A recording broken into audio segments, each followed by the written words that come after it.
And think about it. The stories that Dr. Reddick shares with us, the stories we heard last night, the stories we've been hearing for 2 years. 1 in 3 women in America lives in a state with a Trump abortion ban. This includes Georgia and every state in the South except Virginia. Think about that when you also combine that with what we know has been longstanding neglect around an issue like maternal mortality. Think about that when you compound that with what has been longstanding neglect of women in communities with a lack of the adequate resources they need for health care, prenatal, during their pregnancy, postpartum. Think about that. And these hypocrites want to start talking about this is in the best interest of women and children. Well, where you been? Where you been when it comes to taking care of the women and children of America? Where you been? How dare they? How dare they? Come on.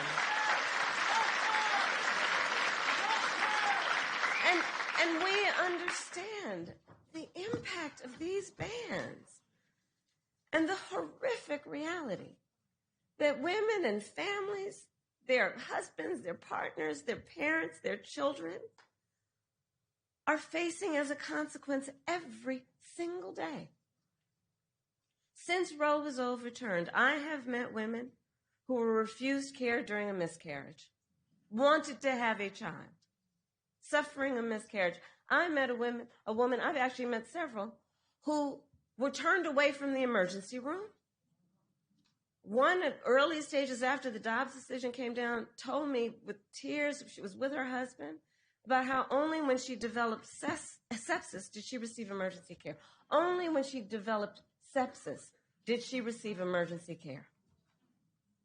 And now we know that at least 2 women, and those are only the stories we know, here in the state of Georgia, died because of a Trump abortion ban. One, and we heard about her story last night, a vibrant 28-year-old young woman.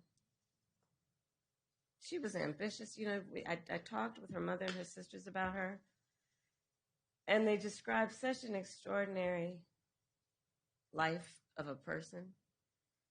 She was excited. She was working hard. She was a medical assistant.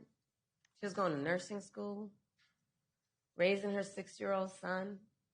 She was really proud that she had finally worked so hard that she gained the independence. Her family was telling me that she was able to get an apartment in a gated community with a pool for her son to play in. She was so proud, and she was headed to nursing school. And her name, and we will speak her name, Amber Nicole Thurman. Amber Nicole Thurman. Amber Nicole Thurman. That's right. And she had her future all planned out. And it was her plan. You know, let's understand, just pause on that for a moment. She had her plan. What she wanted to do for her son, for herself, for their future. And so when she discovered that she was pregnant, she decided she wanted to have an abortion. But because of the Trump abortion ban here in Georgia, she was forced to travel out of state to receive the health care that she needed. But when she returned to Georgia, she needed additional care. So she went to a hospital. But you see, under the Trump abortion ban, her doctors could have faced up to a decade in prison for providing Amber the care she needed. Understand what a law like this means. Doctors have to wait until the patient is at death's door before they take action. You know, on the other side of my, the other folks, Trump and his running mate, and they'll talk about, oh yeah, but I do believe in the exception to save the mother's life. Okay, all right, let's break that down, shall we? Let's break that down. Let's break that down. So we're saying that we're going to create public policy that says that a doctor, a healthcare provider, will only kick in to give the care that somebody needs if they're about to die? Think about what we are saying right now. You're saying that good policy, logical policy, moral policy, humane policy is about saying that a healthcare provider will only start providing that care when you're about to die?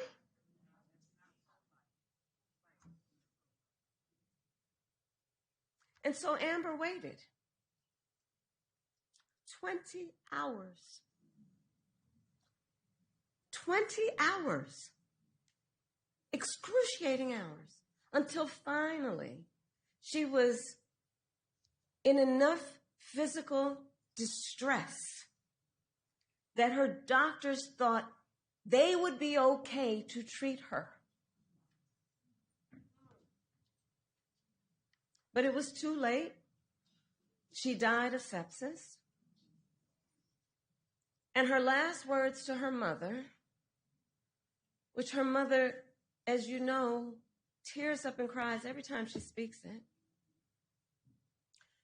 Last words to her mother, promise me you'll take care of my son.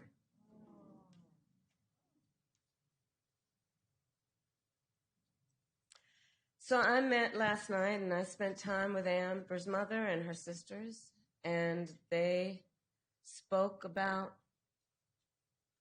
Amber, a daughter, a sister, a mother, with the deep love that you can imagine, and how terribly they miss her. And their pain is heartbreaking. It's heartbreaking. Amber's mother, Shanette, told me that the word preventable is over and over again in her head when she learned about how her child died. The word preventable. She can't stop thinking about the word that they spoke to her. It was preventable. Because you see, medical experts have now determined that Amber's death was preventable. And through the pain and the grief of her mother, who courageously told her story, I promised her, as she has asked, that we will make sure Amber is not just remembered as a statistic. That she will not just be remembered as a statistic. So that people will know she was a mother and a daughter and a sister, and that she was loved, and that she should be alive today. And that she should be alive today.